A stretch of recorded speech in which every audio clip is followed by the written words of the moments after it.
Have you ever wanted to dive deeper into the horror movies you love? Beyond the Blood is a horror podcast for fans who want more than just surface level screams.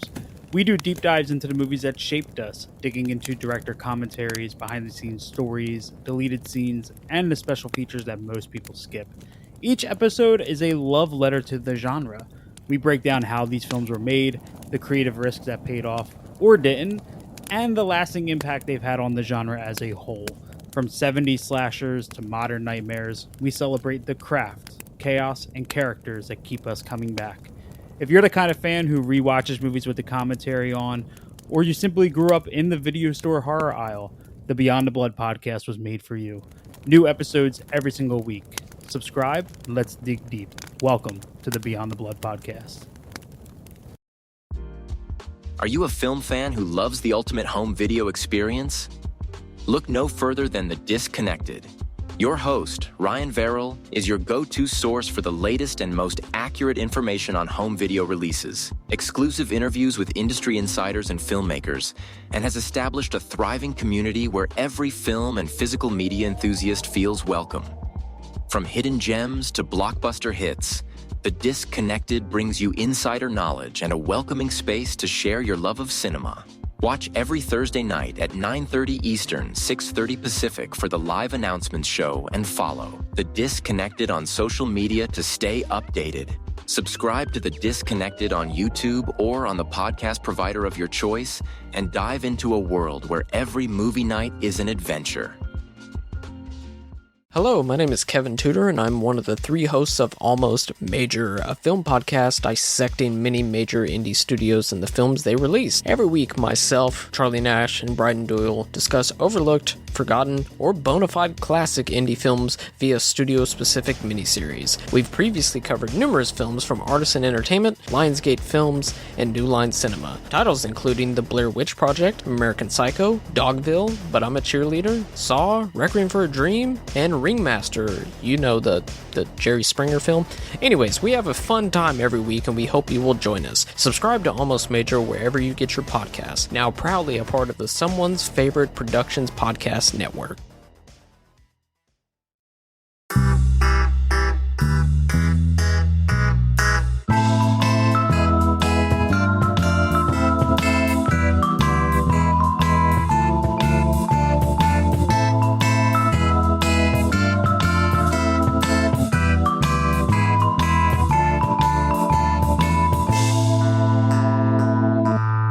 Welcome to the Shabby Detective, yet another Columbo podcast. I'm your host, Mike White. On this episode, of course, Mr. Chris Stachiw, my co-host. Can you suck the chrome off of my bumper hitch or my toe hitch or whatever? You know what I'm talking about? Some little basketball action, little basketball Robert for Vaughn everybody. there. Yeah, I Robert gotcha. Vaughn for everybody. Yeah. A lot of people know him as the guy who's a bad boy in Magnificent Seven. We go right for basketball. We're nothing but class around here. Yeah, we're sophisticates, as they would say. Yeah, we're the aristocrats. On this episode, we are talking about the episode Troubled Waters. It is the fourth episode of the fourth season. Oh man, my numerology's kicking in. It was directed by Ben Gazzara from a story by Jackson Gillis and William Driscoll with a teleplay by William Driscoll. It came out February 9th, 1975. As with every episode this season, it is a 90-plus minuter, though, in my opinion, they don't waste a whole lot of time. Maybe a little bit with some singing, setting the stage here. And otherwise, I'm curious, Chris, what did you think about Troubled Waters? This might be one of the best episodes of the show we've seen so far. Holy cow. It's pretty good. It's solid. I think. I like Robert Vaughn. His involvement is a little strange. It's like sideways involvement. And I'm going to help you solve the crime. It's like, dude, like this is a little obvious. I think the framing device is strange with Columbo's wife doesn't exist, or she does exist, or what is happening here? Again, we've talked about Columbo's wife before. This is, I think, the first episode where Columbo's wife is a thing, at least more so than we've ever seen up until this point. I enjoyed it. I think, I don't think I needed to hear Poupée Bocar sing Volare that much. Jesus Christ. That was a bit much. And by a bit much, a lot. And hey, it's nice to see that even in 1975, they were using poppers for something other than gay sex. So, gotta love Columbo, everybody. I was wondering that in the episode, like when Robert Vaughn pops that thing under his nose, I was like, is this guy doing poppers or? Oh, yeah. I was like, oh, Yeah. anal. Okay, yeah. Yeah, he's preparing for something. There's a lot of plot to this episode, and I think that it benefits from the amount of plot that it has and just how intricate this murder is.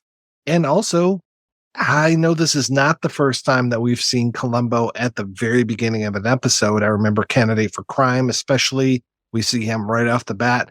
See him here before we see pretty much anybody else. It's just him on this boat, on this MFer boat.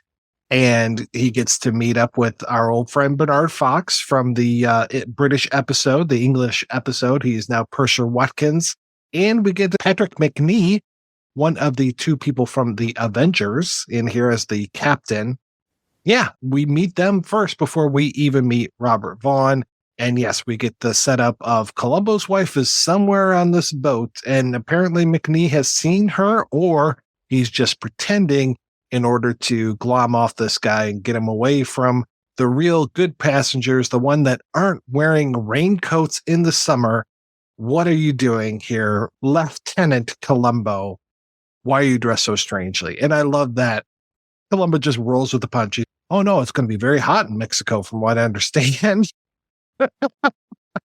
I do like how they called him Lieutenant over and over again. This is the overwhelmingly British episode of Columbo, even more so than the British episode was. Like, they weren't calling him Lieutenant in that episode. And having Patrick McNee in your episode more or less makes it pretty goddamn British, because him and Bernard Fox are throughout the episode. Yeah, I actually enjoyed this episode a fair amount, and I really enjoyed the plot of the episode. I enjoyed where the episode went in terms of the story. And yeah, there's a lot of ground to cover. There's a lot of story to cover here. And even funnier, this is an episode where the way Columbo catches him is the first thing Columbo finds out. Oh, yeah. It's the first thing. But in a lot of ways, I like this episode so much because Columbo knows it's Robert Vaughn, but he can't prove it until the very end. And he has to prove it. We've seen this before where Columbo gets them hardcore. This might be the first time where it's like, this is incontrovertible. This guy doesn't really admit to it as much as Columbo, he does admit to it at the end, but Columbo has him dead to rights in this episode, period. And I'm not saying that hasn't been the case in a lot of the episodes, but we've talked about it before. I'll mention it here again. Sometimes it's not as cut and dry as Columbo's got him. Sometimes it seems they might be able to wiggle their way out of this one if they're rich enough. And not so much in this one. He has to get him without a shadow of a doubt. And he does, but it has to go through the pistol. It has to go through the gloves. It has to go through the amyl nitrate. Has to go through just everything. There's everything that we see gets more or less talked about and dealt with in some way and connected to Robert Vaughn's character. Yeah, there's also the key cutter and the pass key that gets made, and that's crucial to Robert Vaughn's character's Hayden Danzinger.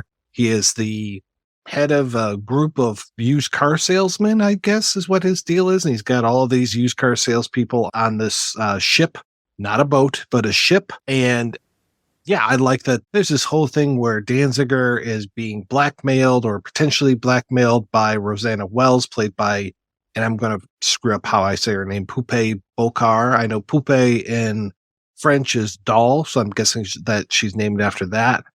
She is a singer with the band here on the ship, where you've got pianist Lloyd Harrington, played by our friend Dean Stockwell, who luckily gets to stay away from any chlorinated water on this episode, as well as the man of the hour for me, Artie Podell, played by Peter Maloney, mostly known to me for being in The Thing and his incredible scene where he is half transformed and he's still got the monster arm and he lets out that crazy howl before he gets flamethrowered. Great seeing them in here. And I like what they're doing, some of the direction here, especially when they're like, oh, we need to talk with Lloyd Harrington. And then cut to Peter Maloney going, Lloyd Harrington? And I'm like, right. Oh, that's nice. I like that. That was, I'm glad you mentioned it because I would have mentioned that as well. The direction in this episode was really well done. It's not surprising, given the fact that Ben Gazzara is such a good friend of our dear friend, Mr. Peter Falk. So, look, I think this episode is really good for a whole host of reasons. A, it's well written. B, it's well directed. And C, it's well acted. Robert Vaughn, I think the only issue I overwhelmingly have with this episode is his involvement in all of it feels a little tenuous. Columbo ran into him the moment he got on the boat. Like, this dude was fucked. Columbo's on to you before you've even done anything. This is like Columbo is Minority Report in this episode. He literally meets Robert Vaughn before Robert Vaughn is even clear to us as the guy who's going to be murdering someone. He already knows. And Vaughn, when he's talking with his wife, who's played by Jane Greer, and he gets all snippy with her about his gloves being missing. And at first I was like, why is he so mad about his gloves? Then I realized, oh, he needs these gloves for the crime, but then he's going to get the gloves from the doctor's office, or they keep calling it a hospital, even though it's 2 rooms. Right. But at least they can do an autopsy there. They get to autopsy Rosanna and not really find much of anything as far as I know, but I'm guessing they're keeping her in the freezer section for the rest of this voyage as they go to Mazatlan in Mexico, or apparently I think Acapulco might be their final destination. Mexican Riviera, baby. Oh yeah, that's where I like to go, right there with Cancun. That's where I'm headed next summer. Oh wow, yeah, right there on the 7, baby. It's great. Yeah. How do you feel about the setting of this episode? Because this is like that Kolchak episode that was set on a boat. Boat episodes are a dime a dozen. A lot of TV shows have them. X-Files had one. Kolchak had one. This show had one. I'm sure people will chime in and tell us all kinds of boat episodes. What do you think about a boat episode in Columbo? I think it's great. I really like it, especially because Columbo, at one point, he forgets he's on a boat. Speaking of the dead body, they're like, Lieutenant, we're on a boat here. Basically, this corpse is going to start smelling pretty soon. Oh, yeah, I forgot. And then he has to go back to the old police methods. The guy's literally using a magnifying glass. And you've got 2 gentlemen in this cast that have played John Watson in various incarnations. So it's so nice that we have Dr. Watson here watching Columbo as Sherlock Holmes. Yeah, no, you mentioned the old school detective of it all. I like the fact that the boat setting forces that to be part of the story more than anything else. And because it really shows that at the end of the day, like, Columbo is a detective. Like, our show is called The Shabby Detective for a reason. This isn't Batman via Zack Snyder detective. This is Batman via Matt Reeves. Like, we actually get to see Columbo be a detective here and do detective work, and using the old school methods. I really like that aspect of the episode. I think that setting it on a boat could have been a crutch that would not have worked in a less well-written show, but this is not that. This is a consistently well-written show. And I think that they realize, because it is set on a boat, they have to cram as much into this as possible, because the intricacy of the murder, that has to be the point of this episode, because the setting is not going to be, it's not that it's not interesting, but while it is a big boat, it's really a small setting ultimately. Like, there's a lot you can do with it, but not as much as one would think.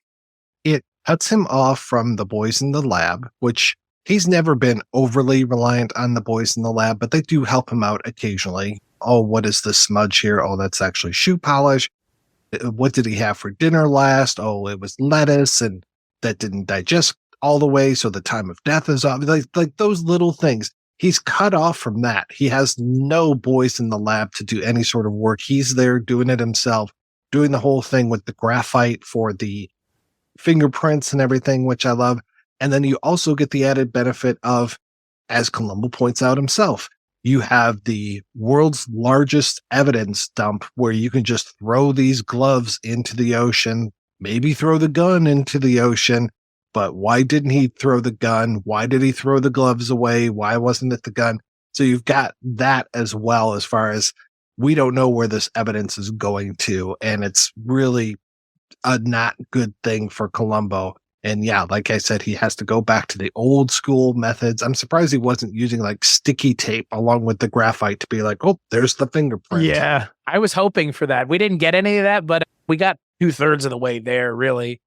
I enjoyed the aspects of this episode that were essentially restrictive to what was going on with Columbo. You're totally right. Having Columbo have like a ticking clock too, because that's the other thing. Oh, He's yeah. going to get away, essentially, right? Like, Yeah, if that Yeah, boat that's- docks again, he's done for because yeah, he's Robert Vaughn gone. will just disappear. Yeah, and he'll do it. He's made it clear that he's willing to just dip out on everybody and just because I don't know. It's weird though. I think maybe I understand why he kills Rosanna Wells, but it seems a little drastic, right?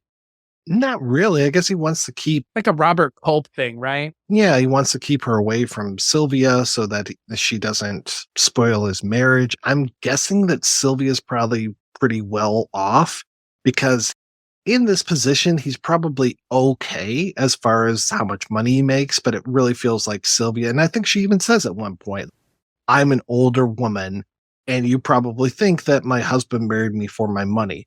You're right. He absolutely did, but yet he wants to play around with Rosanna Wells, the hot singer of this band, and he was probably on an earlier cruise because obviously he gets recognized by McNee and Bernard Fox as being a regular person on this voyage. So yeah, he wants to have his cake and eat it too. And when Rosanna starts knocking saying, hey, you got to pay or play, he doesn't want any of that stuff. He needs to get her out of the picture. And I can see him doing anything that he needs to. I love when he's talking with her and he's holding her by the neck and she's like, oh, that hurts. I was hoping maybe she would have bruises on her neck later on that came up post-mortem to give us one more piece of evidence as far as the size of the hands or whatever it was. But I was like, yeah, I can see he's very vicious and very well thought out too. This whole thing of getting the gun and getting the receipt for the gun with Lloyd's name on it and then planting it in Lloyd's cabin. I thought that was really nice. And I love how Columbo, though, just completely disregards this L that was allegedly written on the mirror by Rosanna Wells, where I love, I think it's Bernard Fox is just like, oh, what about the L? He's like, or did you see the lipstick? And he's just like, oh, yeah, I saw it. And it was just like so dismissive. And then he almost has to play along. I guess we should look for people with the letter L in their name. And then he uses that against Vaughn later on, where he's, any of your dealers have L's in their name that have taken this cruise before? Because obviously whoever did this knows when the band goes on break. And then doesn't someone say something to the effect about the L? She would have died immediately. So how would she have been able to put the L on the mirror anyways? I like that thinking in this show where we need to use common sense and just the facts to diffuse the horse shit of the murder. And that's one of it. Like, I don't know what Robert Vaughn was thinking, but that's so bullshitty to put like, what an L. Ew. Whatever. I like it though. I like that this episode has a lot of different directions that it goes in, and all those directions, all those doors have to be closed, as it were, so that we can finally get the one solution, which is there was just a feather on the ground. And the feather, like, how, as someone who has only seen this episode 2 times now, you've been with this episode a lot longer. How do you feel about it being the feather? Oh, I love that it's the feather. I love that he picks up the one feather in the cabin room and puts it in his pocket and then sees the other feather, does the exact same motion with it later on. And it's just the simplest thing. It's the thread that he starts to unwind and start pulling on, pulls himself right into Robert Vaughn's room. Just like, oh, I'm so sorry. Didn't know anybody was in here. And I'm like, oh, yeah, sure you didn't. I loved it. It's great. He lies so much in this episode. But I like that we also get to see Columbo let others in on it, because he lets Dean Stockwell in on it, Patrick McNee, Bernard Fox, Robert Douglas. Like, they're all in on it. Because at one point he's like, do you think that's the person who did it? And he's like, yeah, I do. Like, I do. And I was like, whoa, we normally don't get, it's not that we don't get to see it, but this is a different episode because he can't go to anybody else. These are the people he has to work with. And I really like that. And I like those scenes towards the end where Patrick McNee has to be like it has to be explained to him what's going on. Yeah. And then he's like, oh, okay. Like the thing with the heart, like the thing with the fucking heart rate. Oh my God. The thing with the heart rate is another great avenue that has to be explored because there's some evidence in the camp of this guy did it, which in and of itself, it's great because we have the things that he's trying to put out there that Columbo has to disprove, and then the things that Columbo has to prove. I'm saying this is one of the best episodes because it has a lot of evidence and anti-evidence that it really clears up, which a lot of the episodes have not done any of this. And if they have, they don't do it nearly as well as this episode does. We talked about exercise and fatality and just how it felt like a junk drawer of clues, with the ultimate clue being the shoes tied the wrong way. Meanwhile, you've got this one where it's just like this piece and this, and they all add up and they all fit into this wonderful puzzle. This is what a Columbo episode should be. Keep your exercise and fatality. Of course, there's some funny moments in it and all that, but I don't need it. I need more like this, where it just feels like a ticking clock. This feels like a proper detective story. Like, yes. There are so many of these episodes of this show that it's not that they're bad. It's far from it. It's just they don't put in the effort that something like this does. And it really feels like a well-oiled machine, which is how these stories should feel when they're well written. Like everything slides into place seamlessly to the point where, yeah, you think Columbo's going with the gloves, and then he's like, how did you know it was me? It's his fucking feather.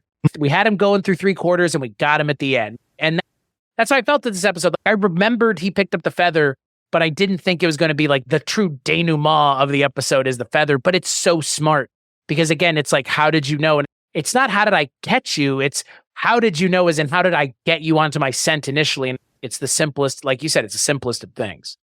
Ted Bundy left a wrench. This guy left a feather. Same fucking difference. And I like that towards the end when he's explaining, quote unquote, explaining things to Patrick McNee with that whole thing with the graphite and the gun and the gloves and all this kind of stuff, that he is really explaining it to Robert Vaughn. I don't know if McNee knows this stuff or not. He's explaining it to us, the audience, but really for me, he's explaining it to Robert Vaughn to be like, and this is how I catch you. This is the uncut gems moment. This is how I win. And hey, we haven't mentioned it yet, but that fucking shirt that he is wearing in that scene, my friend, what is that? That's Columbo being stylish for the first time and in his entire life in this show. My Lord. It's hilarious when they come down to wake him up because there's been a murder aboard the ship. And he's like, okay, yeah, give me a minute. And Bernard Fox looks a little put out. And then he comes out and he's putting on his fucking tie. I'm like, it's got to be probably 12:30, 1 o'clock at night. And you're putting your tie on as you walk up and about to talk to the captain and the doctor. And by the way, the doctor, Robert Douglas, he was both an actor and a director. He actually comes back in season 6 and directs An Old-Fashioned Murder, which I found interesting because it's not just this whole Gazzara crew that has, inroads into this, that this guy was in one episode and then directs another. I thought was pretty cool. Look, Ben Gazzara kills it with this episode. The direction in this episode is great. And it's not surprising, right? Like Peter Falk, John Cassavetes did really well too. It's actually far from surprising. Peter Falk, I think, is a quality actor, and quality actors like to surround themselves with people that are going to sharpen them, as it were. And I think Ben Gazzara and John Cassavetes, clearly, there's a reason Peter Falk was friends with these people. And I think it was a good reason because, yeah, this is genuinely a great episode of the show, like a genuinely great episode of the show. And I think a lot of it does have to do with the direction and the script writing. But I mean, everybody's great, but everybody in this episode's great in everything else they've been in, or at least the things I've seen them in, especially even someone like Dean Stockwell, who, like we've already mentioned, finally has a lot to do in an episode of this show. I wouldn't say unfortunately, he's still sidelined as the Patsy character, but I like him in this episode. I like him in this episode more than I do in the last one, that's for sure. Yeah, he's got a lot more to do in this episode, even though he's not in it for very much. Like you said, he's got that crazy hair and that big mustache going on. I love it. But you get the quality actor where he has that fight with her, which I thought was great. Like, oh, if you're drowning, I'll throw you an anchor. I'm like, oh, that's nice. Make this big display of things to really make yourself look guilty. That's great. And somebody like a Jack Cassidy would do that in order to cast suspicion upon him, where Dean Stockwell is just doing this because he's angry at this woman. He's not causing a scene just to have an alibi. And meanwhile, Robert Vaughn is, oh, I've got the alibi. I've got this popper. I'm going to put it under my nose and fake a heart attack in order to get these gloves, in order to get like a base where I know that the nurse isn't going to come in from 11 to 11:30. So I'll be okay with this. I'm like, oh, that's really nice. And you mentioned Culp. I think Culp and Vaughn feel like they're cut from very similar cloths to me. Culp, you always get that moment of explosion and you're afraid he's going to explode. Robert Vaughn is like a reptile or something, where he's just always so cold and calculating. And I just am like, oh, even though this guy's like essentially a used car salesman, Columbo's really up against this guy in a pretty good way, because you don't know where Robert Vaughn is going to go with this stuff. And up until the last moment, I planted that shit on purpose. What? There's no way he wiggles out of this one. He's wiggled out of everything else. Not this time, pal. I like that moment. But yeah, Robert Vaughn is great. This is great in this episode. I know we were talking about basketball at the beginning, and his role in that is nothing like this. But I think it just speaks to the quality of him as an actor, that he can do both of these kinds of things. He murders someone in cold blood. This is a graphic episode of Columbo on top of everything else. I don't think we've seen anyone open back shot with blood on skin before. There's a little bit of not graphic gore, but as graphic as this show has gotten. He's willing to shoot someone on a boat. He's a real nasty dude, I feel. Yeah, and then the silencer, quote unquote, with the pillow, and that being what gets him, and then faking the L. All of these things he thinks are really clever. He thinks that shooting her through the pillow is probably the most clever thing a person could do, but that's ultimately his undoing. And just this whole, they don't have feather pillows in hospitals, they cause allergies. I'm like, oh, that got your ass. I will say though, in all reality, shooting a gun through a pillow doesn't do fuck all. I don't imagine. I know you always complain when there's silencers in movies on a handgun. I'm just like, yep, I know this isn't a real thing, but it's definitely a good movie conceit or TV conceit. I'm surprised that they used a gun on a boat, because that's a really loud way of killing someone. I would have thought that Robert Vaughn would have strangled her or something. Well, the two guns on this boat, the magician's gun. And I love that he uses the magician's gun, that they set that up. Chekhov, hello. And it's, oh yeah, by the way, here's this other gun that we have, and he's going to use that in order to get the powder burns on the gloves and, recreate what he did before. I'm like, oh, that's clever too. Just another thing that they set up earlier in the episode that comes back later. A lot of, as our friend Rich Haddam would say, planting and payoff. Yes, 100%. Yeah.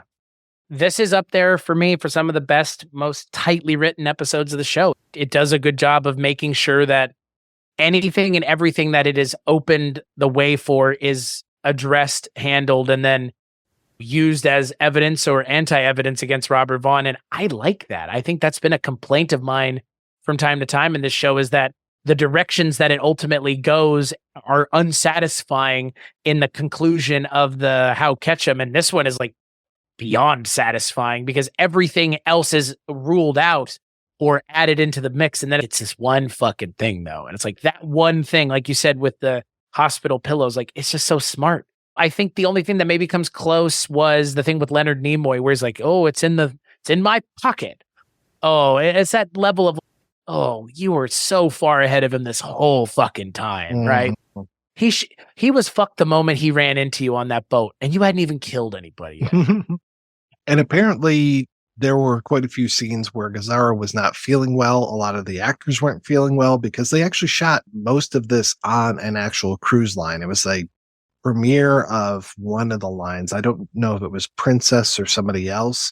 This episode made me want to go out and rewatch some old Love Boat episodes just to see those scenes. I don't know if you're familiar with Love Boat, but there's this whole thing of you get to introduce all of the characters at the beginning as they're all walking up the way at the gangplank. Maybe, I don't know if that's what that's gangplank. Called. Okay, they're all coming Gangway. up, and oh, who is this person? Oh, who is it? It's very Fantasy Island. There's a reason why those shows get confused sometimes, because it's We all come onto the boat. We all come onto the island. We get introduced to these people. They have their little adventures on the boat. And then when they're done, see ya, take care. What's the state of these people that we welcomed here an hour ago? It looks like their marriage is saved. It looks like Robert Vaughn is fucked. And boy, isn't he. They just escort his ass off the boat, and that's that. Goodbye. Have fun in prison. Mexican prison. Oh, and poor Lieutenant Columbo still can't find Mrs. Columbo. I love when Bernard Fox comes to his room to say, hey, we have a problem. Is it my wife? She wipe up too. She likes to party is basically what he's saying. Apparently there was originally a scene where he walks into a stateroom and there's a woman with dark hair and she's brushing her hair in front of the mirror. And you're like, oh, it's Mrs. Columbo. And then she looks up and sees his reflection and goes, what are you doing here? And he's, oh, is this 52C? And she's, no, this is 52E or whatever. And he's, oh, I'm sorry. Then walks out. And so they were really trying to play up the Mrs. Columbo-ness of it. I'm glad that they didn't do that. And instead it's other running gags like the whole boat/ship thing. And that's a nice payoff at the end. It could have been a little bump, but I actually thought it worked well. I think that's the ultimate question I have in this episode, because it's the thing that I do wonder about. What is the fan consensus on Mrs. Columbo? As far as if she exists or not? Yeah, because we know that there's the show with Red from Orange is the New Black, with Janeway from Voyager. So I know that Kate Mulgrew plays Mrs. Columbo in the Mrs. Columbo show, which sounds like Fish. Like, we'll have to watch one episode. Like, I know it's going to be like pulling fucking teeth, because Fish was just, it's like a physical reaction to that. I've seen episodes of Mrs. Columbo. It's definitely better than Fish, but it's, I don't know, watered down Rockford Files or something. Better than Fish is damning something with the faintest of fucking praise. A lot of the same writers show up on that, and a lot of the same talent is behind the scenes, but yeah, it's not nearly as good, and she's just not the character that Columbo is. She doesn't have all of the tics and things that he has, and you don't feel, and this is no offense to Mrs. Columbo, you just don't feel that genius behind the shabby facade that he is. And that's what we like about him so much. The way that he disarms people, the way that he knows all of this stuff, but then just placates people like, oh yeah, I'll look into people with the letter L for their first name. And he already knows that has nothing to do with this. Yeah. Well, I was just curious again with the Mrs. Columbo of it all. I know she's a real character, but is there a fan consensus on whether or not this woman actually exists? I've asked, because this is a weird fucking episode now, because it's, did he get on a boat? Okay, the question I have is, why the fuck is Columbo on the boat if there is no Mrs. Columbo? Because otherwise he's literally Minority Report. He is Tom Cruise in Minority Report. He's just here to solve the murder, which, again, that's a perfectly fine conceit. I'm just, as they say, I'm just asking questions. What happened was the government knew that this guy was on this boat, and so they faked a contest and I'm thinking of The Fifth Element. Never mind. You were talking about that M. Night Shyamalan film Trap. Oh, no, I haven't watched that one yet. Is that called Thirst Trap? I wish it was. It has Josh Hartnett in it. Woohoo. Talk about a thirst trap. I haven't talked with the fans as much, but every time that we've had an interview, I think for the most part, I've asked the interview subjects if they think that Mrs. Columbo is real. I think everybody thinks she's real. And I just like this whole thing of, oh, you just missed her. It's very, oh gosh, I don't know if you remember the Bloodhound Gang, but you never saw Mr. Bloodhound. It was one of those, oh, he just left, or, oh, he only comes in on the second Tuesday in the month and today's the third Tuesday or whatever it is. So I like these missing characters that we have. It's almost like Charlie from Charlie's Angels, but at least with that, you have the voice. Yeah, if that's the point of the gag, I'm here for it. But that's my question, because up until this point, it's just been a gag. Mm-hmm. Now it's like less of a gag and more of what I would interpret to be like, this is the framing device through which the plot is operating. Yeah, and I had to look up, what was it, the Holy Name Society or whatever she won the contest through. And right. I was like, oh, I've never heard of this group before. Very Christian kind of stuff. And okay, if that's your thing, That's great. And I love that it was some sort of sweepstakes or contest that she wins and gets to bring along Lieutenant Columbo. And yeah, there just happens to be a murder on the boat at the same time. And he happens to have introduced himself as Lieutenant Columbo because they're calling him Mr. Columbo. And he's so concerned. They're so concerned about their titles that he then has to correct them and say, my title is Lieutenant. I'm not just a Mr. I'm going to call the purser captain. Whoops, my bad. I'm going to call the ship a boat or vice versa. Okay, if you're so concerned about words, Lieutenant is my preferred pronoun. Thank you very much. Yeah, hell with it, or whatever he says at the end of the episode. I love that. Oh, that's a boat? Yeah, that was nice. Oh, fine. Yeah, Peter Falk in this episode, he's really good. He's great. And yeah, I like that we see him immediately. This is a heavy Columbo episode, which is fine by me. We did mention it, and I do want to reinforce, maybe cut that Volare scene down about half. Because Volare is... There was a time where that song was clearly really popular in this country. It was March of 1974, a year before this episode came out. Volare is such a weird song to be like front and center in your episode. If you listen to all of the other songs that the band is playing, it's quite a greatest hits of lounge music. I remember at one point it's So Unusual by Tom Jones. I'm like, oh, okay. And then other songs. I'm like, yeah, I know all of these songs. This is really what's happening at the Palace Hotel Ballroom kind of thing. It's like, all right, get out the old timer things. You don't really get too much interaction with the other passengers, which I'm actually okay with. I'm glad there weren't like the funny couple, the handsome couple. I'm glad it wasn't an episode of The Love Boat. It was just concerned about the murder, the band, a couple members of the band, and the captain and his crew. I'm like, perfect. This is even though you're on a fucking boat or ship with thousands of people, and these were real people that were on this ship. Like they ran this as the Columbo cruise, and it was like, we are filming this. You might be in this episode. If you don't want to be in this episode, do not be on this ship. So I thought that was cool, but that they didn't have to spend that much time with these other passengers and just concentrated on this really tight story. That was the thing I mentioned about Robert Vaughn. The only thing I really have an issue with this episode is he feels forced into the investigation.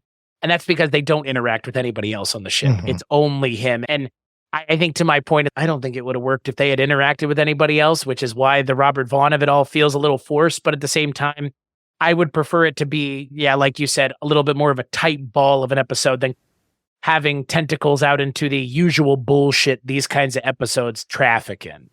There's not a lot of just funny for funny's sake. Like, not at all, really. Your Larry Storch character, like none of these like side characters, your Vito Falkism shit. Yeah, exactly. There's none of that stuff. And it's just all, here we go. Here's the story.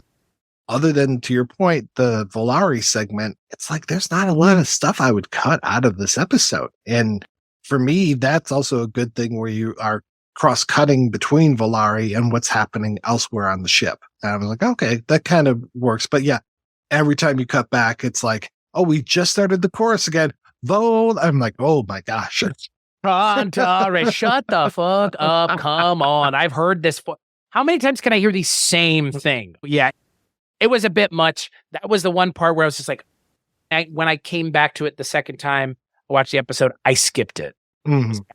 I'm not sitting here for 5 minutes or whatever the hell this is, listening to this over and over again.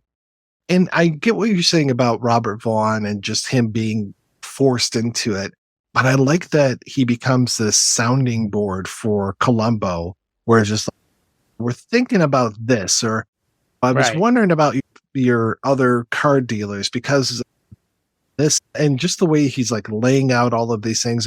It's got to be somebody who does this. The whole thing with the key cutters, like we were thinking that somebody had an extra key, but really what it probably was somebody that has the ability to cut these keys. My brother-in-law, he lost his car key. I'm just like, this is great. And I love that he's just there explaining his thought process to Robert Vaughn to be like, do you realize just how fucked you are right now, my friend?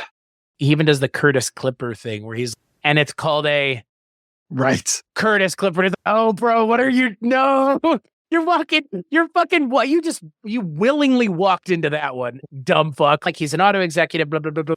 Bro, you don't do that. Like you might as well have just like stuck your hands out and said, cuff me here, man. Like just get it over with. Yeah. That cracked me up so hard. I was like, what in God's name are you thinking? He marched into that like that little kid on the Zoom conference call from BBC where it's the guy at the desk and his kid comes marching in with its arms waving. That's how you just walked right into that Curtis Clipper, sir. Yeah, that was wild. I laughed really hard when he's like, Curtis Clipper's like, man, you just fucking should not have done that. But okay. Mm-hmm. All right. But yeah, I like I said, I think that this is a good example of this show operating at its absolute peak and sets a pretty high bar for whatever the next episode is. And I think, honest to God, this has been like the best season of the show so far. Like every episode has been pretty great. The Robert Conrad episode, the Dick Van Dyke episode, the last episode, the Patrick McGowan episode, like we're hitting some real big hitters. And I am really enjoying watching this show hit its stride in season 4. Next episode, though, we're going to be talking about one called Playback, which has a connection to the whole Gazzara Cassavetes gang. We've got the star of A Woman Under the Influence herself, Gina Rowlands, R.I.P. She's going to be in there.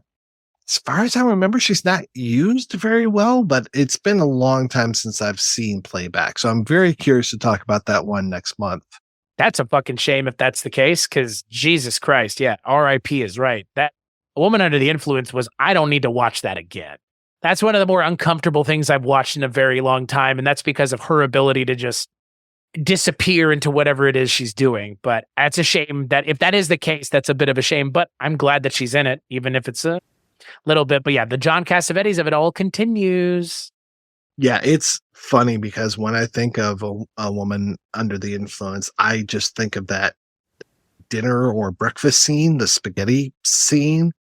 That just stuck with me so much, man. Every single time I think about that movie, I think about her sitting on the other side of the table from Falk and just the way he's getting more and more mad at her. Yeah, God, that's... Again, like I really like Peter Falk and he's great in the show, but the things that I've seen him in outside of the show, namely Corky Romano, he's a great actor. I was kidding about the Corky Romano of it all, but Corky Romano is great. But yeah, A Woman Under the Influence is just, that's some prime Falk. So hopefully they interact a little bit in the next episode, but I guess it remains to be seen. And I do have to recommend, if you liked Woman Under the Influence, I did opening night for another podcast. Falk makes a very brief appearance in there as Peter Falk, which is hilarious. But man, another just killer Rowlands performance. She is just magical in that movie, and a great job of directing by Cassavetes. And what a shame. She just recently passed away. Yeah. She lived quite a life, which is good. Yeah, she sure did. I would agree with you on that. We've got 2 more episodes of this season, and then we'll be taking a little bit of a break, and we'll be catching up with what Levinson and Link were doing around this time, as well as what Mr. Falk was doing around this time. I think we're going to be talking about Griffin and Phoenix pretty soon, and then we'll probably have to talk a little bit about Murder by Death, but we covered that over on Wake Up Heavy. So if people want to hear us talk about Murder by Death, definitely check out wakeupheavy.com. And then I'm super excited to talk about Mikey and Nikki, because that pairs Falk and Cassavetes as actors. And then you've got Elaine May writing and directing that one. We like to go far afield sometimes, but we're never going too far afield on this show, thankfully. I like to go Jamie Farfield. Yeah, me too. That's a real smash cut, that joke. That's a Family Guy cut to Jamie Farr in a dress. Yeah. Exactly. You get it. Yeah, I know. I know how humor works. Me too. I too went to the school of Seth MacFarlane. Until we come back and talk about Playback, Chris, what are you up to these days? I'm just working on audio diversions over at weirdingwaymedia.com, where you can find this show and so many other shows, including the Culture Cast, which I've spent the last decade working on. So that's where you can find all the things that I work on. And what about you, Mr. Mike White? Pretty much the same thing. Just been working a little bit longer on my movie podcast, but not trying to brag or anything.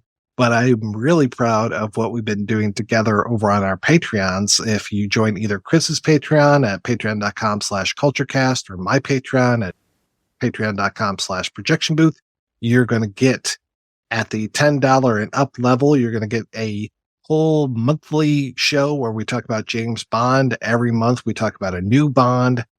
Coming up pretty soon, I think we've got Live and Let Die will be released. So that's going to be a great discussion. The blaxploitation version of James Bond, which is fantastic.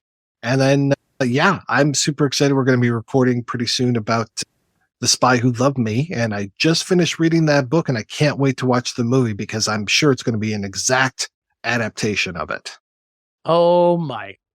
You're about to be sorely disappointed. Until we come back next month, I want to thank John Walker for our opening theme and Colin Gallagher for our closing theme. And I want to thank everybody for listening to this. If you like the show, go on over to iTunes, rate and review it.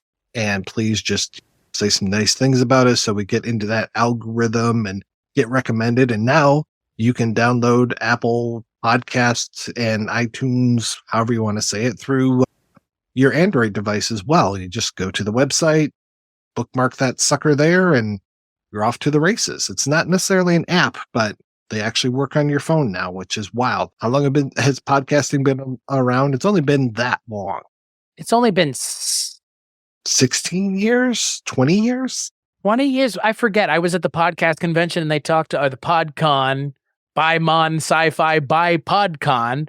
I was there in March. And I think it's 25 years. Oh, it's 20.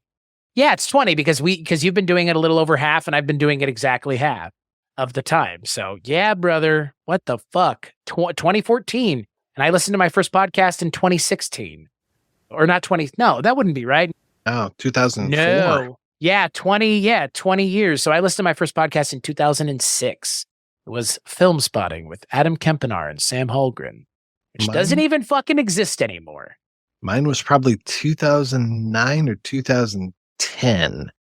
And I was probably listening to The Gentleman's Guide to Midnight Cinema and or Outside the Cinema. I'm big into cinema, can you tell? Big movie guys, these two folks here. Would it be weird if they did a movie podcast? And the rest, as they say, was history.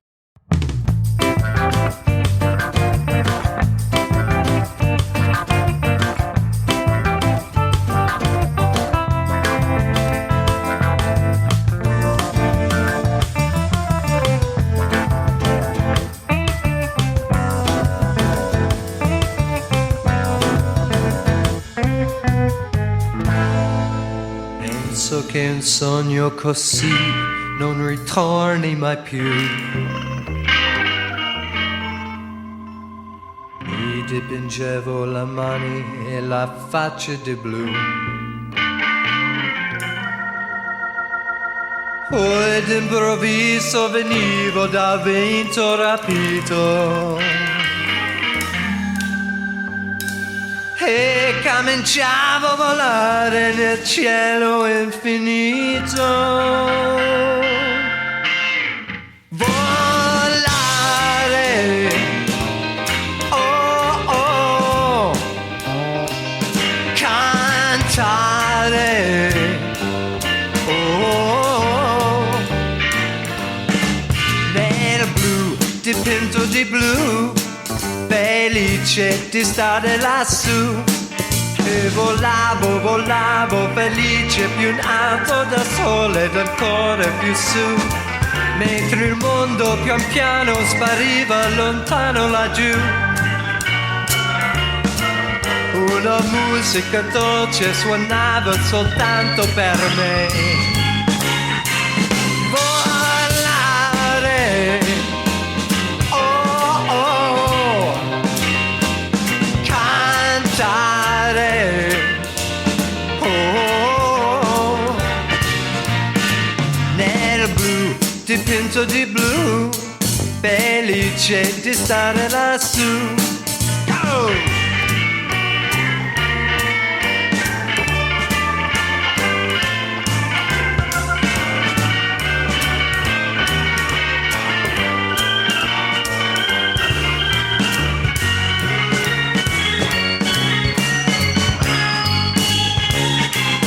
Volare,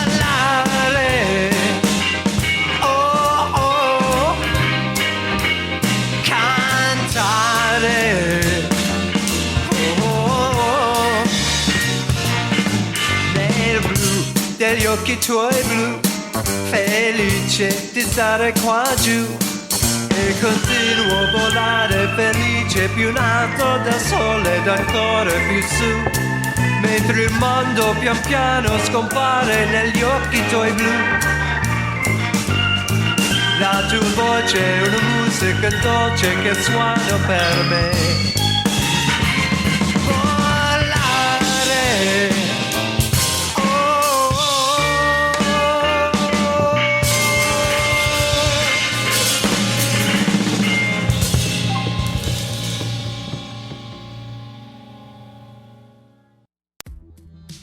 Hello, this is Chris Haskell from They Live by Film. For those that don't know us, Adam, Zach, and we built a podcast over the last 2 years that's a combination of film discussion from 3 very different perspectives, as well as industry interviews with the leaders in boutique Blu-ray and 4K community.